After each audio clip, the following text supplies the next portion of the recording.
All right. Well, why don't we get started then? We got an action-packed 45 minutes ahead of you. I'm John, joined by my colleague Tom. We'll introduce ourselves more formally in a second.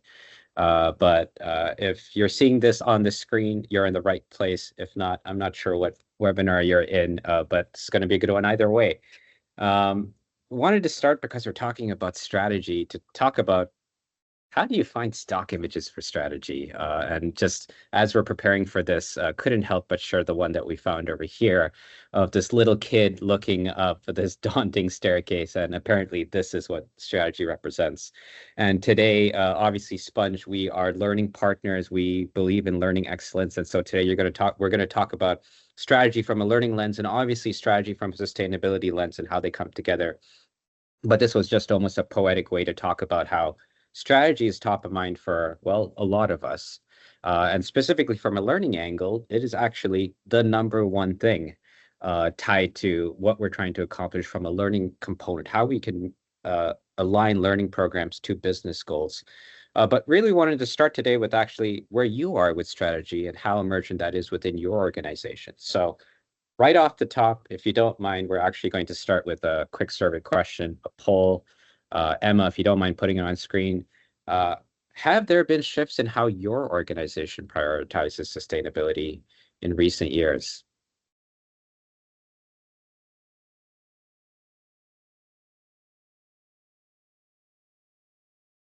We'll just take a few seconds to get your responses in. I know we've got people who have just joined in. Welcome. There's homework to be done already.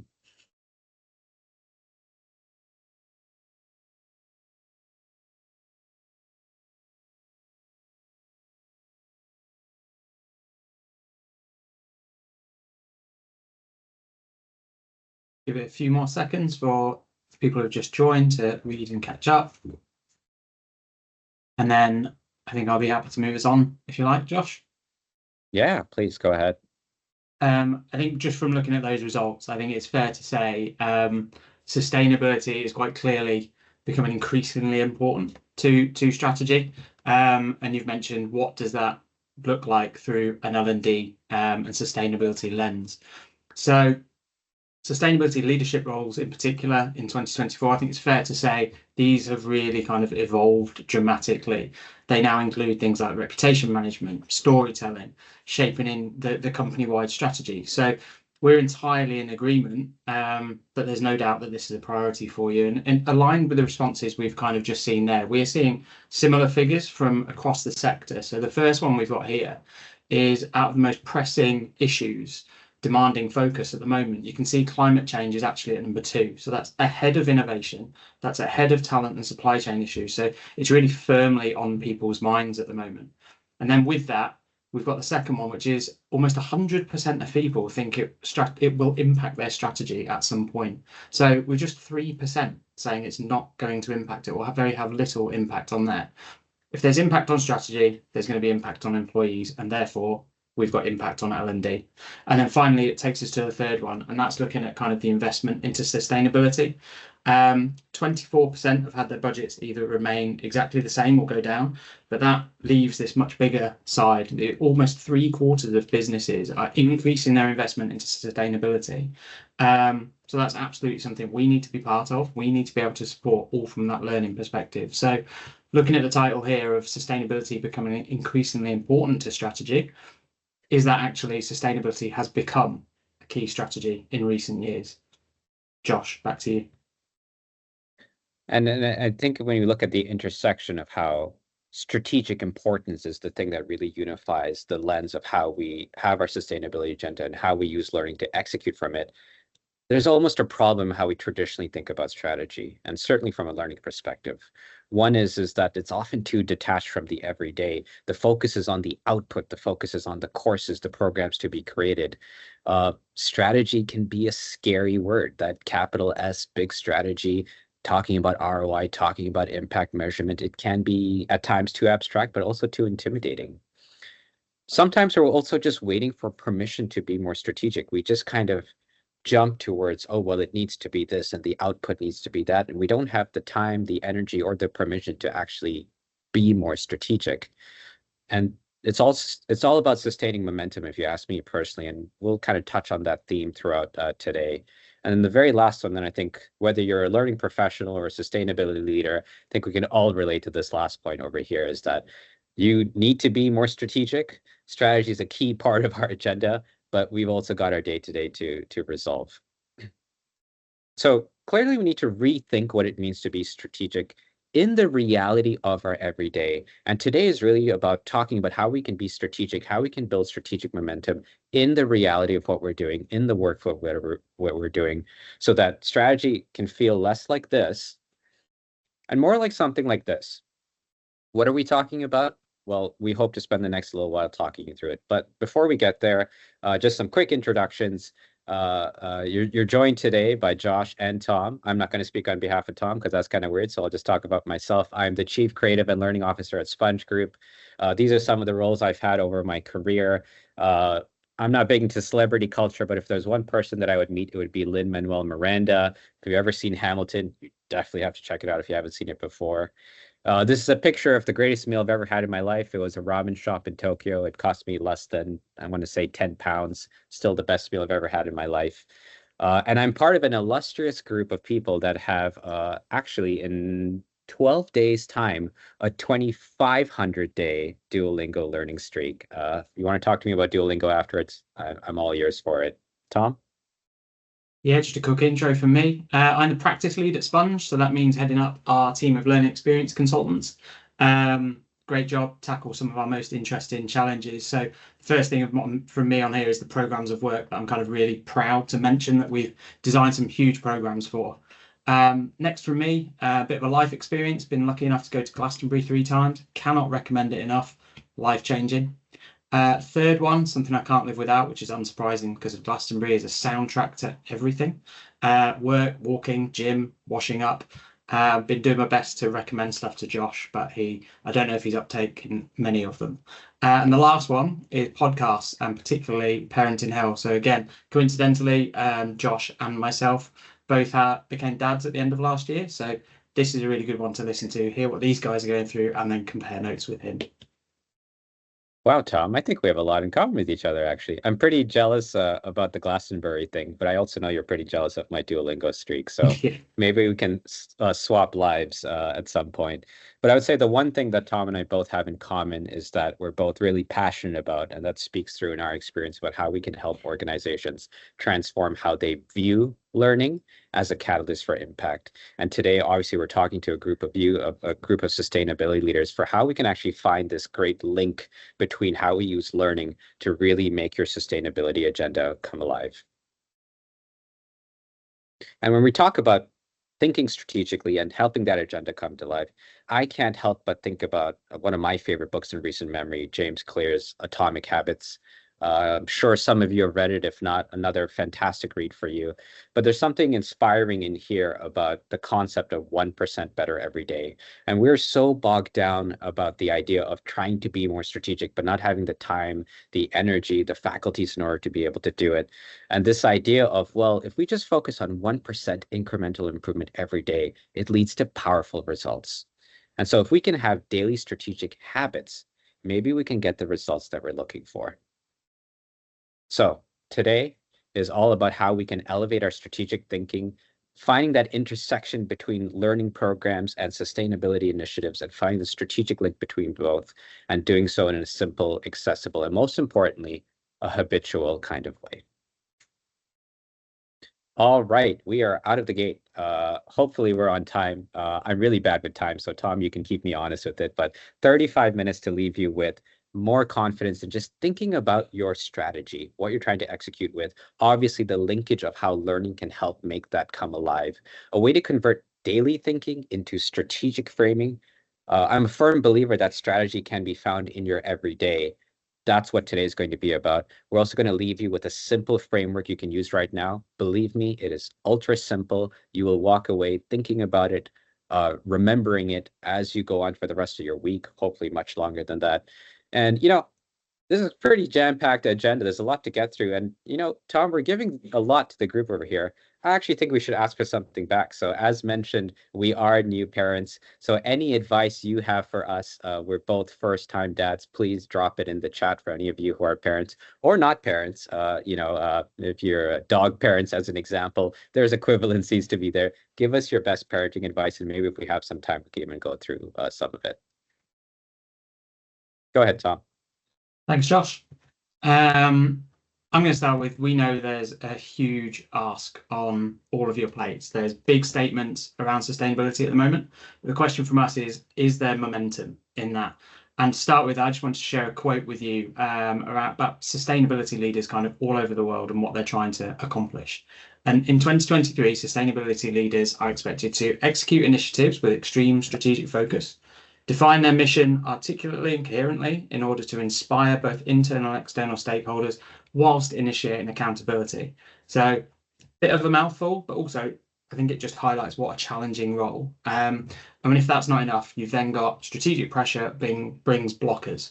And often that just manifests as perceived barriers. That's going to be to delivering or even kind of establishing a sustainability strategy. So it was brought to life with some figures from a recent report from Morgan Stanley, which I want to share with you now. First one being almost a third of people believe that high levels of investment are required. And that number there actually grows to 70% if you include all the respondents who said that investment requirements were somewhat significant barrier. So a huge number.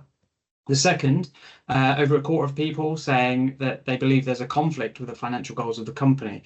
I think this highlights the gap between achieving the company strategy and actually how we're going to do that.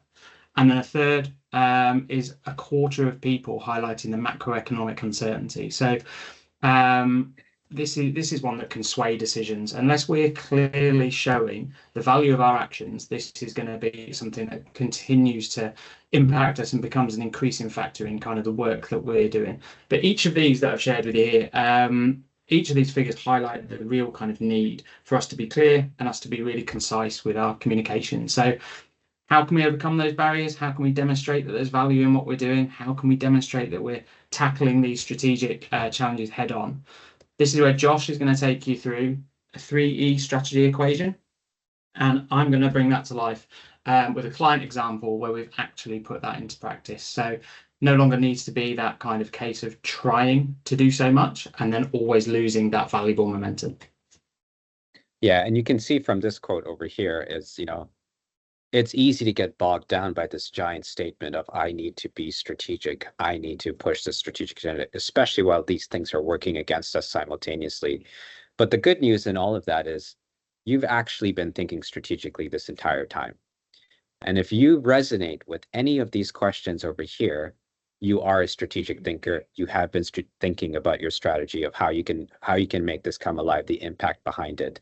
And really what the 3E strategy equation is about, adjusting that and really bringing what I call sort of structured simplicity towards it. I'm going to walk you through this for the next few minutes. Like I said, it is at times painfully obvious, which is a good reminder and good validation, but hopefully it'll also give you a strong connection between how learning can be tied to what you're trying to accomplish as a business, and use that as a tool to help you fine-tune, understand strategic needs, both on a programmatic level and also on a higher strategic level. So what is exactly 3E learning strategy? You can see those 3 E's in the center over there. I'll get to that in a minute. There is steps to follow in all of this, but at the end of the day, think of it as sort of a mental napkin exercise. Don't know if that's a dated term for people of a different vintage. Maybe young people don't understand that at all, but a napkin is something we used to use to blow our nose and write quick scribbles on if we ever needed to. That's sort of what was in my head. But it's also a calibration tool, a diagnostic tool. So sometimes if you don't know where you need to go, this is exactly what you should be using. Or if you are in a particular part of a journey and you don't know what the next step is, use this as well too. We know the value and need of ROI and impact when it comes to learning initiatives and learning interventions. This is a great way for you to understand where the ROI is to be found and how you can document and evidence that. But I think more importantly than anything, coming back to this idea of us being busy, us thinking of strategy as this daunting thing where it doesn't need to be, it's just a flexible tool, and you can flex it in the exact way that you want to. So 4 key steps to remember when it comes to the 3E strategy. One, capture the big picture. Two, draft the compelling question. Ooh, what's that? We're going to find out in a minute. Three, craft your 3E hypothesis. Hypothesis? What does that mean? We'll find out about that soon as well, too. And then step four, analyze, strategize, iterate. And we'll walk you through this. And midway through, Tom will also bring to life a client example that we're working on right now, working with a sustainability agenda in their sector as well, too. So it'll be a good back and forth of what we're trying to do and what that looks like in practice. So file this one in probably the Captain Obvious files of what you need to do with your strategy is just really understand what the business is trying to do. And this is quite literally understanding what the business is today, where the business wants to go, and drawing the line in between. It is stating the obvious, but I can't tell you how often we work with individuals that have a hard time articulating this, because oftentimes something is dropped on your plate of one or the other, but not necessarily the pathway forward. And so we highly encourage you to get the story of your organization. And I think when I think of compelling stories, we definitely know one of the most compelling stories to be found in organizations is the sustainability story. But beneath that, understand the priorities and what that is. What does that plan look like in action, that 2050 goal, that 2030 target? What are the priorities that sit under it? And the most important reason why we need to do that is because where you find priorities, and this is just where the realities of the business world kick in, is also where you find your budget. And this is where tapping into the business and what it's trying to achieve is really important. We know that there's a significant uptake in investment into a sustainability strategy. How that's activated is in your hands, and you need to understand those priorities really well. Why is this important? Because it is often the part that is skipped. We work in a field where we often meet our clients on, we need a program on this, we need a training on that. It needs to be 2-hour courses. Let's start the conversation here, because this is where it needs to be placed. And if you're trying to be more strategic, build more momentum, you need to speak the language of the business. Because the more you get a sense of the bigger picture, it easier it becomes for you to justify that real, true strategic spend that you know is going to be valuable. Step 2, draft the compelling question. What is a compelling question? Well, think about a program you're working on right now, or think about how you're activating the series of programs within your sustainability agenda. If you could distill it down to a single question, what would it be? If you were to look back and write a case study, well, one that won you an award, won you that next promotion, won you that amazing accolade from your boss and your boss's boss on, you did it. What would that question be reduced to as one? The compelling question is really important for us because it is our compass for the journey. And you'll see that it sits outside of the 3 E's for a specific reason, which I'll get to in a second. But the compelling question guides you through, am I adding value to the thing that we set out to do? For anyone who's big into story and storytelling frameworks, this is the hero's journey. And the compelling question is what the hero is taking with them on their journey. And it's a good reminder for us of the role of learning, training, certainly in our lens and how we support our clients to understand that this actually sits outside the realm of learning and training. It is a business question that needs to be answered. And when it comes to strategic momentum, the medium is sometimes just as important as the message. And so you always need a sellable narrative, hence why it's a compelling question and not just any other ordinary question in there too. You need something that gets people excited. Which brings us to the ingredients of a compelling question. The first is it reframes the challenge. Tom will illuminate an example in a second, but like I mentioned, so often we meet our clients on a path of, well, it needs to be a course, and it needs to be this length of a course. And we often say, does it? Does it have to be? Could it be a campaign? Could it be comms instead of knowledge? Could it be performance support instead of comms instead of knowledge? There's a lot to unpack, and let's bring the question back a few steps back before we start thinking about the tactical output. 2, it uses the language of how. Anyone who understands the world of design thinking, innovative thinking, knows the power of a how question, a how might we question. We've embodied that same spirit as well too. Your question is not a what or a why, but it's a how. It is mapped to a business imperative. All of a sudden, step 1's looking pretty good now. We need to understand that business imperative in order to put that into the center of our compelling question. And 4, And this is certainly provocative when you're a learning company, but it's really important to us is that it doesn't actually contain the words training or learning. And this is often because learning can be a detractor to what the business is trying to accomplish, not the learning in itself, but just in how it's sold within an organization. So we're quite conscious of the vocabulary in which we use in a compelling question, because we are using learning programs, learning interventions, but to add value to a business question. And then finally, it is compelling. People are energized around it. People want to buy into it. It's an invitation for collaboration because you've got priorities, you've got shared priorities, and you need to work with your stakeholders in order to make those priorities come alive. So here's a quick few examples of what compelling questions look like. These are some examples of questions we're working on right now with our clients, actually.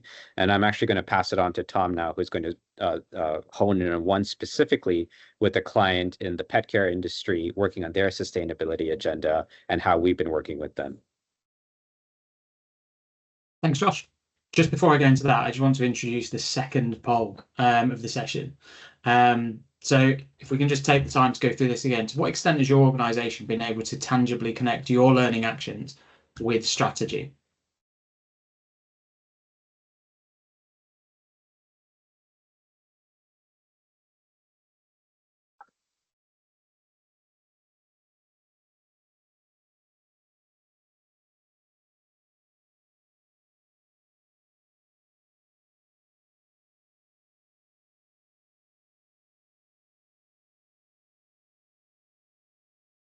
Okay, some interesting results there. We're almost kind of 50-50 between we've seen some success and we've not seen much success there. So some interesting figures. And another one that I want to kind of share with you now and see what you think of this from another recent Deloitte report, where they asked which actions companies had already undertaken as part of their sustainability efforts, coming back with using more sustainable materials, efficient energy use in buildings, energy efficient machinery. All of these scoring highly. However, only 50% of businesses currently invest in training their employees on climate change and actions.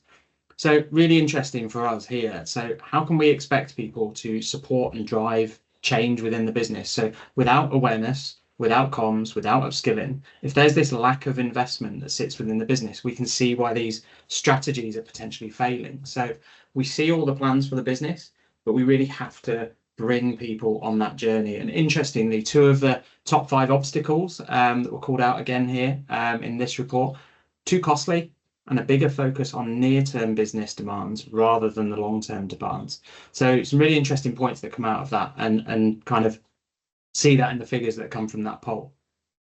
So turning that into kind of how are we making this work at the moment? So we're, as Josh said, we're looking more closely at the why, which sits behind the what. So which starts with us by capturing the big picture. So when we're working with this is a global pet care company, and how can we support their teams to deliver learning, deliver understanding on sustainability, and that's going to help them deliver on their strategic targets. So to show you an example of our work, this client has set their own midterm 2030 goals. They feed into bigger, longer term 2050 strategic goals. And both of those already feel very distant to an individual, even the 2030 one. We're also navigating multiple businesses sitting under one umbrella, and then we've got a bit of a tension between centralized and decentralized learning units. So how did we begin our partnership? So here we looked at three points. Josh, if you could move us on. The desire around creating a single source of truth, turning learning into action within the business, and then aligning what content creators and SMEs, subject matter experts, they already had within the business. So they summarized it to us as to design a content approach to create an empowered and capable organization with a clear understanding of sustainability topics, the sustainability strategy, and the role key groups and individuals play in achieving our goals. So a lot to sort of wrap our heads around there. So how do we change that narrative? How do we craft that compelling question that Josh has just spoken about? So we needed to, when we break that down, create a meaningful connection to the strategy, to an individual and at an individual level. And then that leading into how do we educate, inspire, and empower at that enterprise level? So that's going to take us from the original statement into how do we make our sustainability mission relatable, understandable, actionable, and aligned across the business? So it's no longer immediately tied to content. And that really allows us to kind of tackle that challenge much more objectively. That's steps 1 and 2 from the example. I'll come back later, but give you back to Josh for step 3. Thanks, Tom. So great example of how we understood where the business is going and set the scene and then built a compelling question around it. Step 3 now is to craft your 3E hypothesis. And if you haven't figured it out yet, 3 E's is referred to experiences, environments, and evidence. And to Tom's point about creating that space between, it doesn't have to be a course just yet. It could be, but it doesn't have to be just yet. We intentionally use this language to create some separation between the output, which we so easily want to gravitate towards, and the essence of what we're trying to achieve. And for us, everything tied to learning programs can be broken down into these 3 E's: your experiences, your environments, and probably the one that's overlooked the most is your evidence, which is really critical because that's actually the one that ties it all together. Certainly when you kind of snap it into the whole 3E equation of, if you don't have the evidence, then you've just got, well, stuff happening. So what is the critical evidence that underlies how the experiences and environments come alive? And the other thing to understand is that it's a 3E hypothesis. And much like any organization is endeavoring down a particular strategic path, there are strategic bets that we make along the way to try and answer that question. And when we've got the compelling question, we're trying to hypothesize of what's the best way to answer that compelling question, of which learning has a role and maybe sometimes doesn't have a role. But when it does have a role, we need to understand that it's our best hypothesis. It's our best foot forward of what we think is going to meaningfully add value to the compelling question. Something you'll hear us talk a lot about at Sponge internally as a team is when we arrive at a solution, the first thing we ask ourselves is this adding value to the compelling question? And that's such an opener for a conversation for how we negotiate between our 3 E's. And the space between those things is also where things get pretty exciting. So in between your experiences and your evidence, you can ask questions like, do we have the right audience involved to get the evidence we need? Good example of that is a manager track. We know managers are often left out of learning experiences, even though that we know that managers are critical towards employee engagement, certainly for big ticket items like this. In between your environments and experiences, is this the best environment to deliver the intended experience? Does it have to be virtual? Does it have to be in person? Can it be a mix of both? Does it need to be on site? Does it need to be in the factory? Sometimes the best environment is what is needed to unlock the experience that you need. And then lastly, the intersection between the evidence and environments. Is this an evidence-rich environment? Picking on an obvious example here, we often have to work with an LMS, and sometimes an LMS gives us a closed environment in terms of evidence and what we can collect. If we know that we've got something in place that's fixed as an LMS, where else can we go find evidence within the organization? So you can see there's a lot of flex here to help you understand and calibrate your particular program when looking at the lens of 3 E's. And then the fourth one, didn't want to mention, but it was actually a sneaky 4th E, and that is enablers. And that is everything that's happening around this to make these 3 E's come to life. That is your internal stakeholders, external stakeholders, partners like us. This will be the only time I mention it, AI as an enabler, as an example for it. So think about your 3 E's and then think about what's also enabling your 3 E's. And then once you've got that, you can start to actually plot it on a very visual equation that looks something like this. Now, those that are math experts, let me tell you, I am not one. So if this is not a factually correct formula, please don't get on me for it, but it looks nice. And so it works as an equation. But when you've got your compelling question, you can then say the combination of these 3 E's, I believe, is answering the compelling question and giving me the result that I'm looking for. And to just give you a really quick example from another client that we're working with and something we're hypothesizing over, here's the combination of experiences in environments and evidence that helps us achieve a particular output in what we're trying to do. And once again, let's just remember why this is important, coming back to the idea of the medium is the message.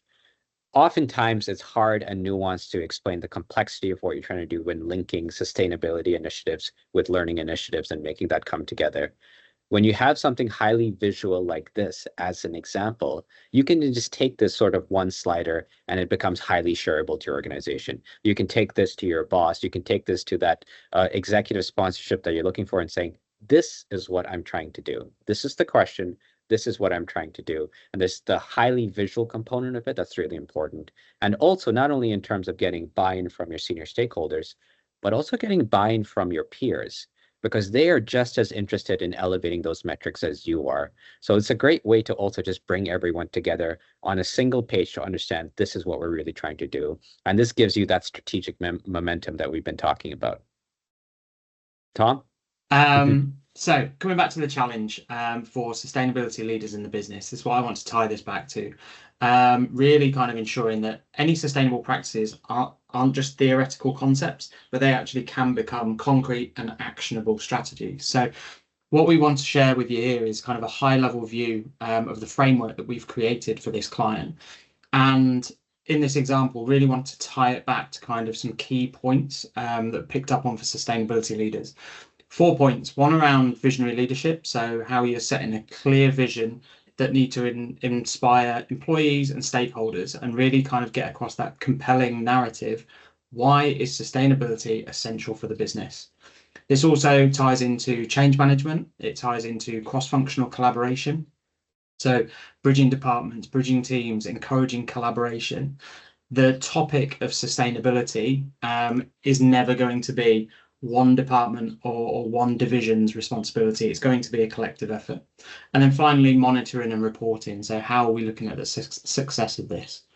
So there's 5 points that I just want to kind of pull out of this and just talk about in a little bit more detail, and starting with a leadership event. So upfront, supporting and setting the vision and setting an example. So with this event, we want it to feel exclusive to those who are involved, and they're going to be getting that information and learning immediately upfront to start making those better sustainability decisions. And this is an opportunity for leading by example, role modeling behavior, really sort of taking their teams on that journey. Secondly, we want to quickly follow that with a gamified hook. Now, sustainability on its own, pretty serious subject, but how you engage with the content doesn't necessarily have to be. We were given some great access to data around the lifetime carbon footprint of a pet.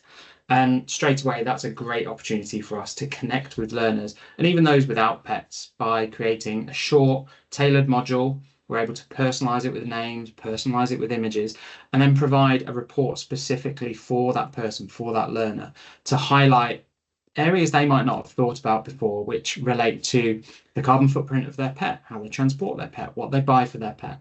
And each of those came with a link to some short 101 content. So if they would like to know more, they could build out their learning. So we're starting to sort of get that message out. Then we moved into a third place, so establishing an improved learning culture overall. So we see this as a second of 3 phases to this program. Phase 1, which includes the leadership and the gamified experience, that's curiosity for us. That's where we build interest and get learners' interest.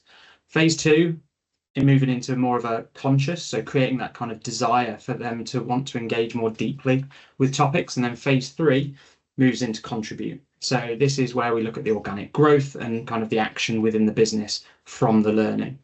And it's growing the learning culture. It is most prevalent in phase 2, but it is rooted in all 3 of those phases. And all 3 of those phases, they need to be delivered with a balanced cadence, which is the 4th point. We need to treat each of those phases really carefully and consider the global audience for each of those. We not only need to allow time to engage with the content, engage with the materials, engage with events, but we also, and probably more importantly, need to allow the time for that to be applied back in their role for the difference and the change to be seen within the business. And then finally, in phase 3, we want to look at the future for organic growth. So this is the contribute phase, and this is where we introduced a community framework. So sustainability, it isn't a one-time learning event. This isn't a one-time learning event. This is ongoing. So with increased awareness, increased understanding, and then increased empowerment, it's going to be the learners who can actually drive this forward. Another stat to quickly pull in here, 63% of consumers are currently taking steps to modify their own lifestyles. So how can we put them in a position for this to apply at work as well? And you see from this kind of framework and the ingredients that go into here, it's all bringing sustainability strategy and individual actions much, much closer together. So much like the example Josh has given, turning that into a kind of a simple 3E equation is going to allow us to communicate this complexity to stakeholders in a much more simple way. So this is the client's 3E equation. It's our worked example. Good news is it's not meant to be perfect first time. And it's, as Josh said, to give you something on a page which you can start to calibrate and you can start to work out and you can start to improve. And this is what we're working out. This is our compelling question underpinning the experiences, the environments, and the evidence, and they all lead to our intended results. And we wanted to share 3 of these with you today, which start relatively simply. First one being an increase in requests for further learning. So this is turning from a push into a pull learning culture. The second one, around number of conversations and sustainability related decision making. This is very much tied to that leadership event. This is leadership actions making an immediate difference within the business where they're bringing their departments and their teams on that journey. And then finally, all of these are leading to the number of sustainability goals delivered. And really, this is the fundamental goal for the client. We've got our own evaluation and evolution process, which is linked to this. We're going to continuously calibrate this question.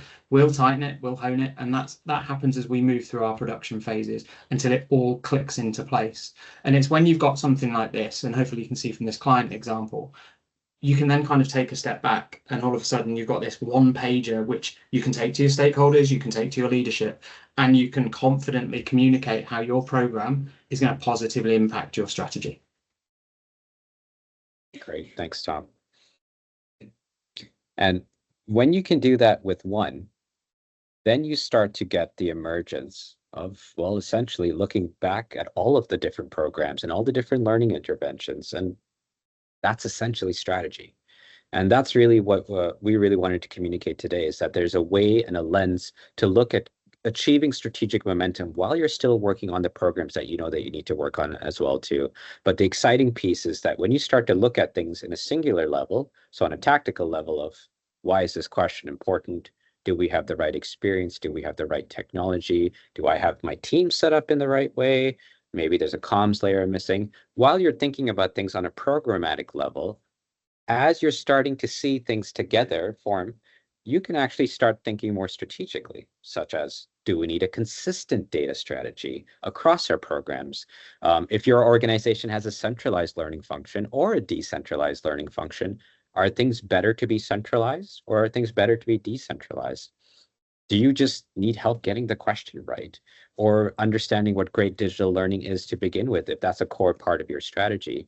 Or even what is the right blend of awareness, upskilling, comms to actually further your sustainability strategy? So you can see there's a lot of different ways to ask strategic questions while you're in the flow of work, trying to execute on your programs, calibrating them to the right degree, but also taking a step back and saying, there's a common pattern here, or I have a fixed element in my environment that I can't negotiate, or I have a fixed element in my experience I can't negotiate. How do I compensate for those other things?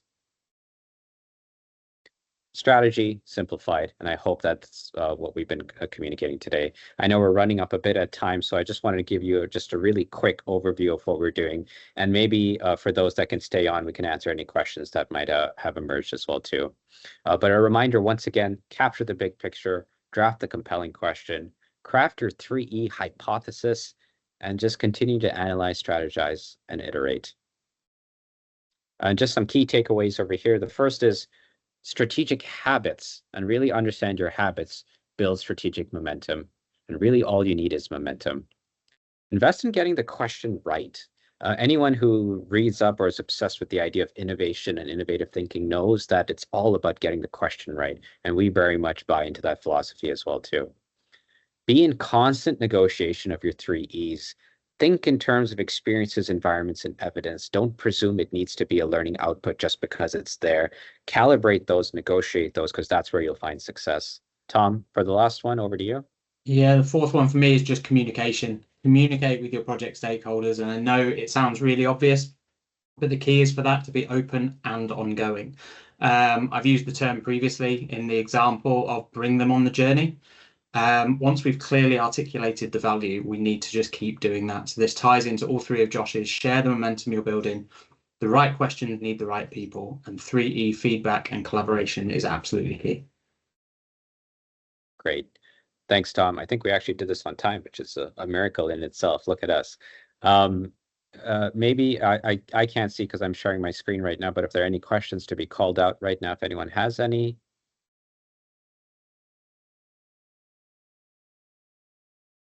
I can't see any questions, but if you do have questions, please use the Q&A button at the top there. We've got some good parenting advice. Never run out of wine. That whoever that may be, let's chat after, because my two passions have intersected now in parenting and wine.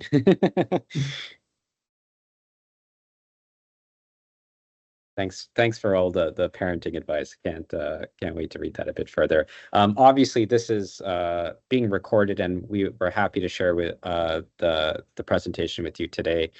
By all means, please feel free to reach out to Tom and I on LinkedIn, or obviously you can contact us directly via Sponge as well too. We're here to talk about this a bit more. If you've got an opportunity, you're working in life, you're trying to think through your own compelling question, we're here to help. But hopefully we've given you enough today to really critically think about what you're trying to do with your strategy.